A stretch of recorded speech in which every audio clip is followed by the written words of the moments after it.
Here as presentation on Ezra Pound. Everybody, welcome to my presentation, and we're going to be looking at Ezra Pound and one of the poems of his that I liked. So, it's by me, it says there, and I guess let's get into it. So Ezra Pound was an American poet and critic. He was born on the 30th of October 1885 and died on the 1st November 1972. He was most well known for his works The Riposte, The Cantos, and Hugh Sloane Marbury, but more morbidly. But he produced heaps of other poems and literature as well. He was one of the major contributors to the poetry technique Imagism, and was highly regarded by famous poets like T.S. Eliot as one of the artists who moved the modernist movement forward. The poem that we're going to be looking at today is Salutation, and I'll read it for you. Salutation.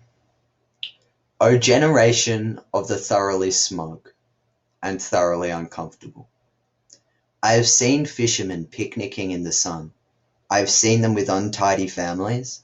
I have seen their smiles full of teeth, and heard ungainly laughter. And I am happier than you are, and they were happier than I am.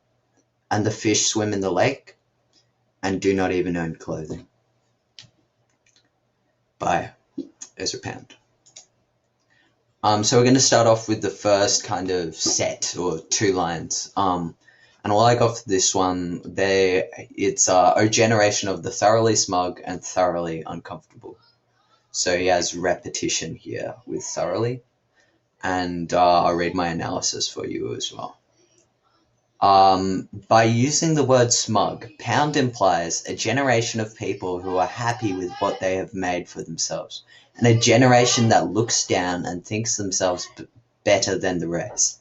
More specifically, the rich people of society.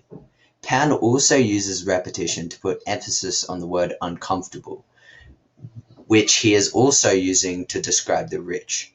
Uncomfortable, in this case, refers to the want of the rich to satisfy the latest clothing trends and act in a certain way that befits their class, and both of these things can be hard or uncomfortable. In the first two lines of the poem, Pound addresses the smugness of the rich, but also the shallow facade of happiness that is their lives. In the second set, we have 4 lines in the middle of the poem. I've seen fishermen picnicking in the sun. I've seen them with untidy families. I've seen their smiles full of teeth, and heard ungainly laughter. So again, we have a big focus on repetition, with the repeating of I have seen. And then there's also happy positive imagery with picnicking in the sun and smiles full of teeth, describing the fishermen and their families. But there's also negative connotations, which kind of imply unruliness and messiness with untidy and ungainly. So in the second set, Pound brings the attention of the recipients of the greeting or letter to the lives of the poorer families. He shows the fishermen and their families enjoying themselves with smiles full of teeth, which shows their happiness and love for each other. Pound uses the words untidy and ungainly to describe the family's lack of filter, contentedness with their real selves, and comfortable state. Discomfort and happiness contrasts with Pound's address to the rich in the first set.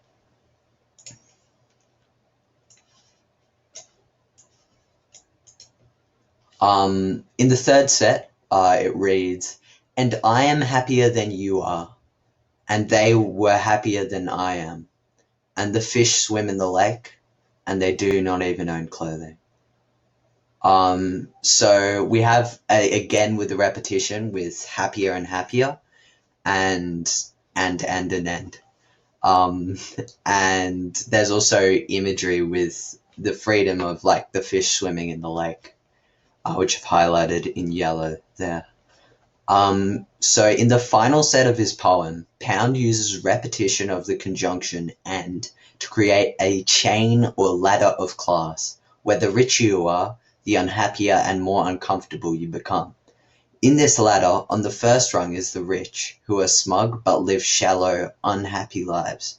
On the second is the writer, which is Ezra Pound, and on the third is the poor fisherman family, who are happy, comfortable, and unfiltered. And on the final rung, there are the fish, who are the happiest and freest of them all, and yet have no material possessions or wealth. What could have influenced my analysis and reading of the poem? I thought the poem could have been addressed to a certain group of people not related to money. Media and popular culture nowadays could have influenced me to think that Pound was addressing the rich, and my personal beliefs about and agreement with the kind of minimalist way of living could have influenced my reading of, like how it is to do with possessions and stuff.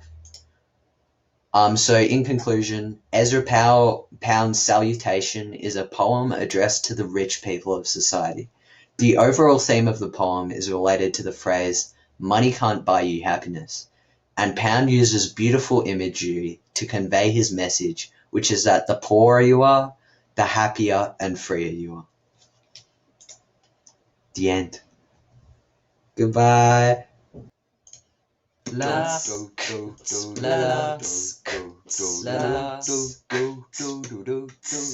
Pound.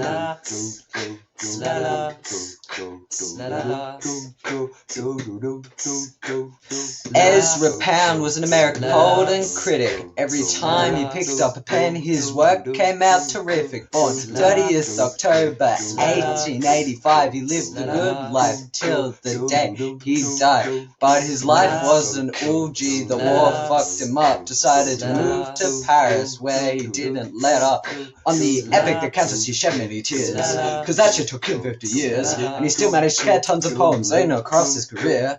In World War II, he did a big old no. He got caught for playing fascist propaganda on the radio, and Pound had a bizarre life, it was true, till he died in November of 1972.